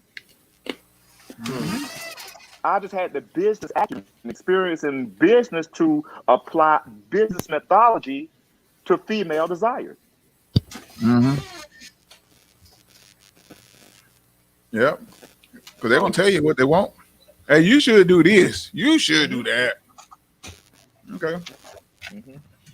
Yep. So well, they're invested in your success. You ain't. I preached. One of my mantras was, my success, your success is my success. I said that more. Your success is my success. If you don't succeed, I don't succeed. In the real time, I was thinking, bitch, if you don't make no money, I can't make no money. But that's not what I said. I'm invested in your success. I need you to be as invested in your success as I am. How can I love you more than you love you? Remember, Grady, I told you I wouldn't be with a woman unless she loves me more than I love me. Because it's my job to I tell you, I convince my women, listen, I'm willing to care about you more than you care about yourself. And that's what I'm willing to put forward. That's what I'm bringing to the table. So for a woman to come in my life with me willing to put that much on the line, I need a woman who's going to love me. You know what I'm saying? More than I love myself, or better said, in spite of myself. Right. But I want to say this to you, Jordan. What you think about this saying of this phrase? You can get a lot of bees with honey, and you can, you know what I'm talking about. You know that whole saying. So in order for you to get love, you have to show love. Get more. Do you think that's true? Well, since we're talking about love, guys, I want to pose a question to the panel because I think I made the point earlier where guys, like, I think everybody got a different love language, right? But I think the one trait that we share in common as men is action. Like, we show through our actions before we talk it. If we talk it, is to put the idea in existence. But when we, the accomplishment is the action. What do you think? I can simplify this, guys. I can sum love up in one word. Not 5, not 3. I need 1. Oh shit! And that word is sacrifice. It's sacrifice. Yep. Love is the exact synonym to sacrifice. If you want to look at it from a religious sense, you think of love, you think about the sacrifice that Jesus made for our salvation. When you think about parenting, when a baby's born into this world, that baby has nothing to offer the parent. That baby does nothing but take. Right. Yeah. For the first 2 years of that kid's life, he's extracting resources, energy, and time from a parent. He has the capacity to love back. Yeah, they don't have the capacity to return love equally. Right. So the parent continues to love, or in other words, sacrifice for the well-being and happiness of that child. So when you think about love in relationships, you want to be with a woman, ideal that you're willing to sacrifice for her happiness, her safety, her comfort, her well-being, despite her. And I think when people look at love that way, when it's about unconditional, love is simply sacrifice. What are you willing to give up for me? Love is, when the minister do that the vows, when they talk about the love is part, when they get ready before they do the kiss the bride part, love is sacrifice. Is that mentioned in the Bible too? In the vows, it's kind, long suffering. Yeah, long suffering. They need to cut that part out of that. But go ahead. Yeah, that's all I remember right now. If you are incapable of sacrifice, you're incapable of love.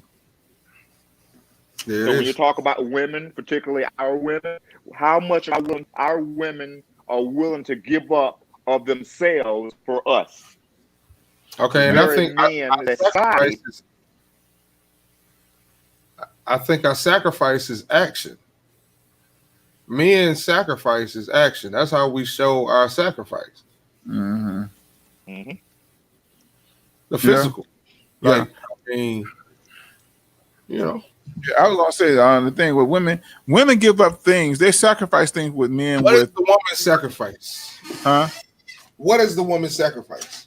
Okay, I may be wrong, but I hear a sister say that if a man had this kind of money, he take care of me, or I give up all this, they'll sacrifice what the other stuff they have, or just for that. No, that's not. I think from a woman's point of view, I think most women. Hold on. I didn't hear that right. Say that again, Grady. I don't want to say it no more. It didn't sound right coming out of. Okay, cool. As long as you acknowledge it. My bad, Jordan. Go ahead. No, from a woman's point of view, I think this is to Mario's question.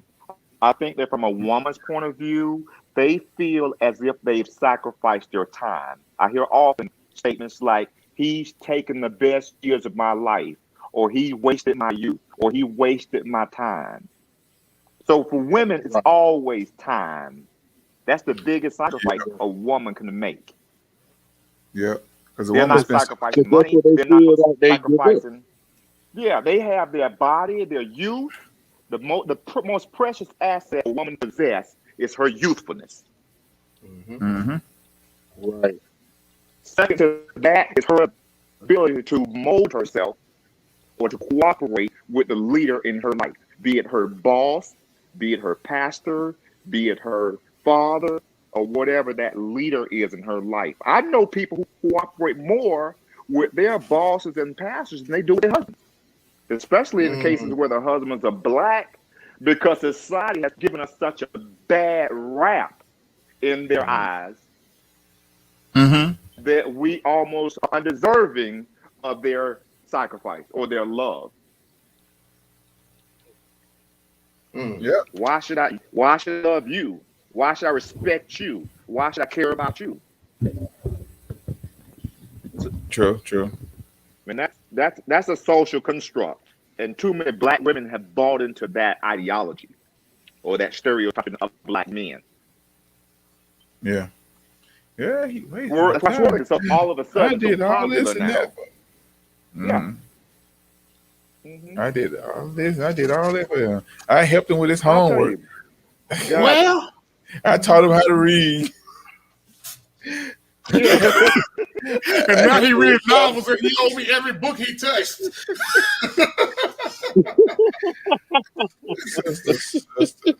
He writing novels, he owes me everything. I taught him how to read. You know, and they're helping. You know, sisters are putting time. That Karen White, I'm your superwoman type crap. Superwoman, yeah. That Karen White, yeah, you wouldn't be where you are if it wasn't for me. Blah blah blah blah blah blah blah blah. Yep. Well, yeah. Ladies and gentlemen, leeches and germs. I think we're coming to the final 5 minutes. We're going about an hour and 40 on y'all. When are you guys gonna start this men's channel where we can talk and chat like this as men? This is where we need to take the opportunity to congratulate each other. We're not gonna get it from anywhere else. You right about that. Uplift each other, you know what I'm saying, to build each other, because if we're waiting for someone else to do it, it's probably not gonna happen. You know, but I see amazing things done by black kids, by black men, you know, every single day that go completely unacknowledged, you know, by society at large, let alone our women. Our women have been indoctrinated or convinced or brainwashed to believe that, hey, niggas ain't shit. Yeah. You know, you know, this whole toxic masculinity where being a man is a problem. Yeah. You're considered a man if you only have money. He ain't a man if he can't buy me something. Buy me. What you buy for yourself? Toxic, you know what? I think toxic femininity should be a topic. Yeah, and I think brothel should be the next one. We got toxic masculinity mascots. Yeah, we need to talk about toxic femininity, because like the shit that happened a couple of weeks ago back in Minnesota, wherever, somewhere up north, where the neighbors was out there fighting, and the husband and the wife got killed, and then the neighbor killed himself at the end. Y'all didn't hear about that? No. Okay, well, it just shows, to me, it shows toxic femininity, because like the two men were arguing, and basically the husband and the wife, with the neighbor across the street, I think he was gay or something, and so she was egging this man on. Like every time the gay man would be like, you know what, y'all come in my yard again, I'ma shoot you. Or he said something like that, and she's like, you won't do nothing. To the point where this man had gone into the house, came back outside to the driveway, gun pointed at her. She's like, you ain't gonna do nothing. He shoots her, he missed. You ain't gonna shoot me. Like, how toxic, how fucking, what? But it in her mouth. It might not even be in that degree, but I know there's been a woman that's pushed every man in that way. Oh yeah. Towards another man. You gonna do nothing. I'll get my brother come down here. You gonna get your brother come down here and get shot. Right. You know, I hear that saying about women all the time. Even though you see on the YouTube channel. As much as I agree that I agree that masculinity is a thing. I don't know if you can call it toxic. But shit, I'm gonna say what I want to say when I want to say it. Yeah. You did. Yeah. You want to call it toxic, whatever you call it, whatever you want to call it. However, I do know there's more genuine toxic femininity than it is masculinity. Yeah. And that's on Mary Hatter and Old McDonald too, Nick. Yeah. So yeah, we got to figure out something. That's why I constantly argue. I constantly trying to convince you guys to kind of make this space for men. You know, I think we're fighting a lost battle, a lost cause when it comes to influencing or changing the mind of many of our women. I think they're lost.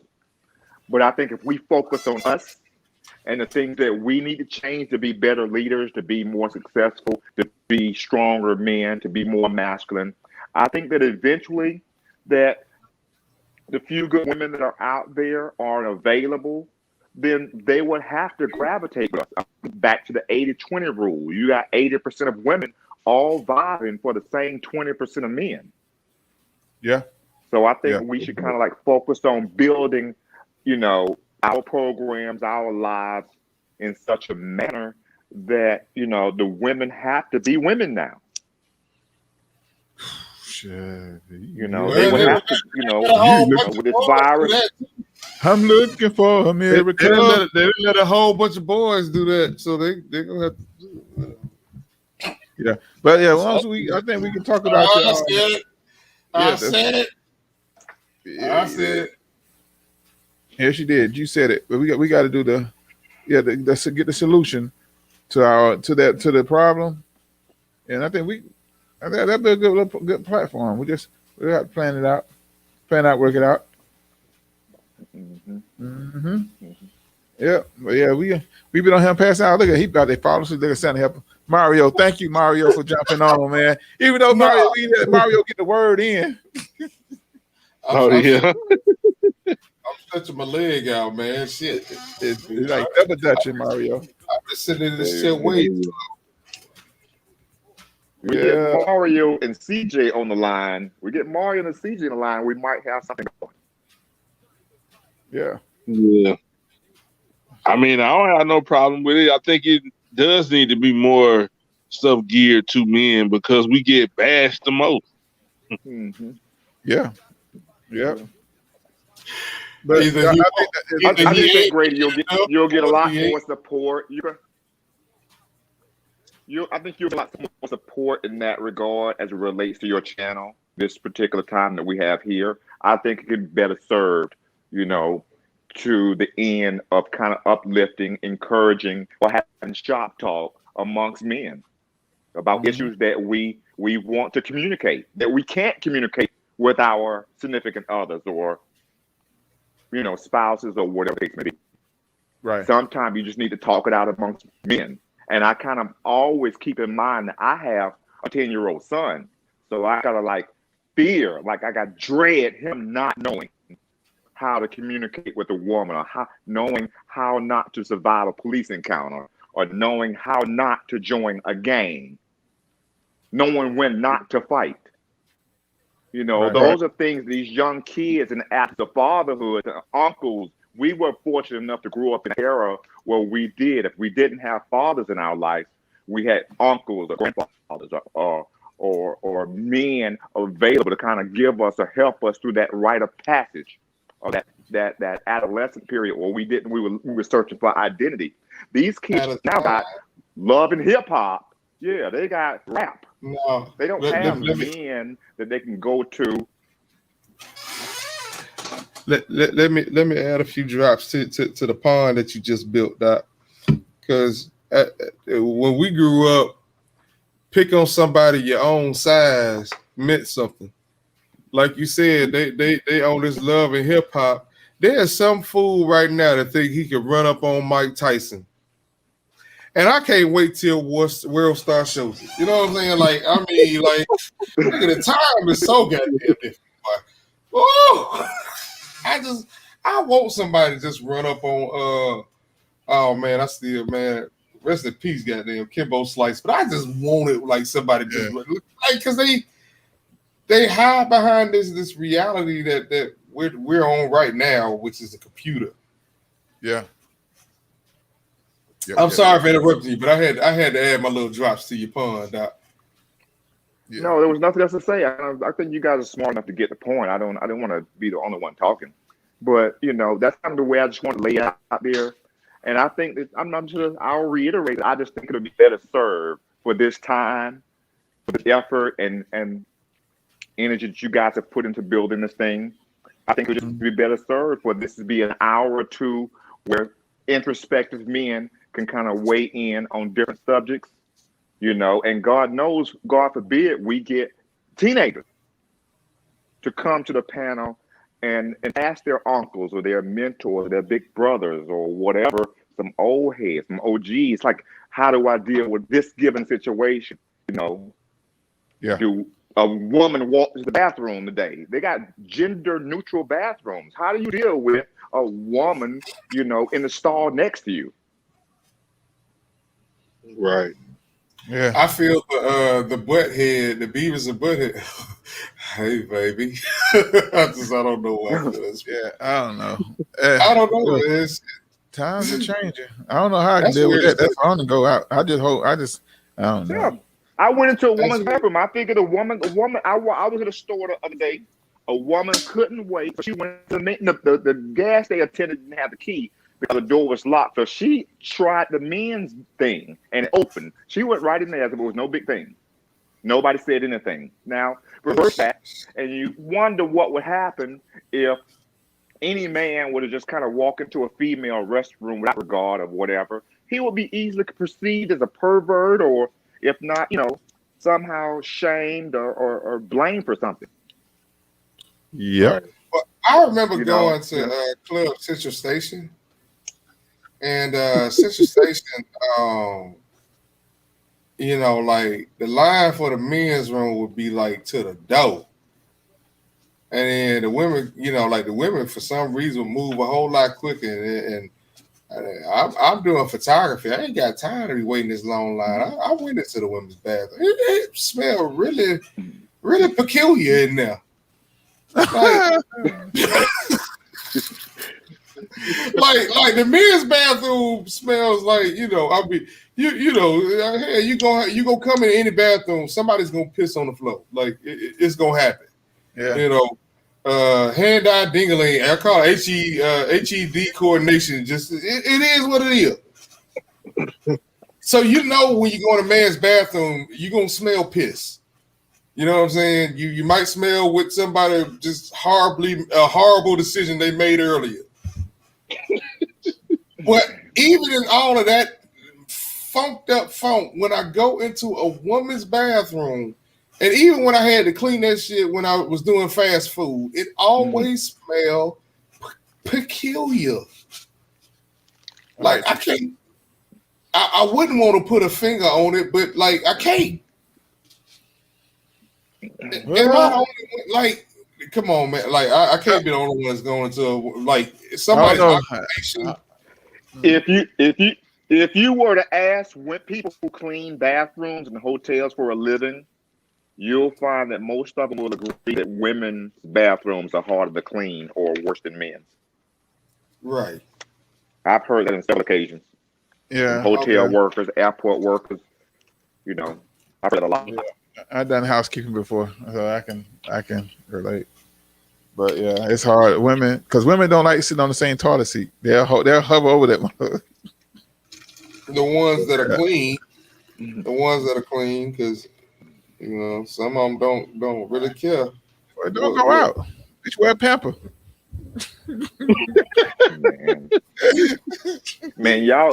Speaking of women and hygiene, man, let me tell you a topic that I've heard come up a lot often. It has more women catching BV now. Like I'm hearing this shit more often than chlamydia, BV, bacteria vaginitis or something like that. Venereal disease. Is that a thing now? They don't more than one man. Two men can't put their chemical sweat inside their body. They'll have a reaction that's supposed to be very severe. Yeah. Yeah, because it's an open, like it's deadly. an open, like open wound. Like So, the reaction can be deadly. yeah.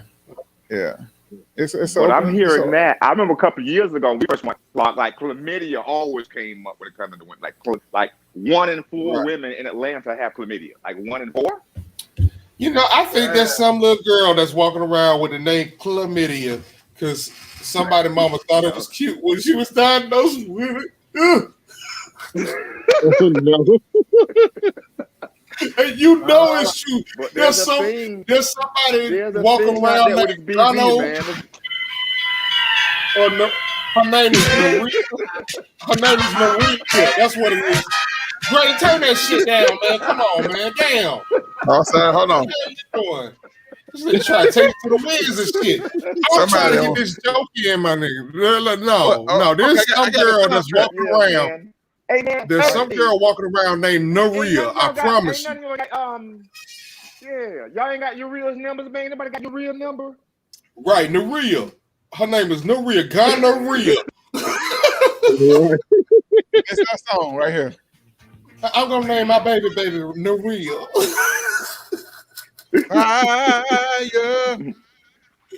Oh, she burning. Oh, man. All right, we've closed this show. Ladies and gentlemen, we hope you've enjoyed. Shout out to Felicia. Shout out to Arlie. Shout out to Yvette. Shout out to Lynette, Stevie-O, Robin, Melinda. Shout out to all y'all for toughing it through, man. Like if y'all enjoy what y'all heard, get in our DMs. Let us know how you feel, if it's real. You dig? We're gonna sign out with this show with each one reach one. Each one, teach one. That's your line, Nick. Do it again. Each one. Do it again. Shit. Each one reach one. Each one teach one. We love you guys. We out here. Peace. Peace.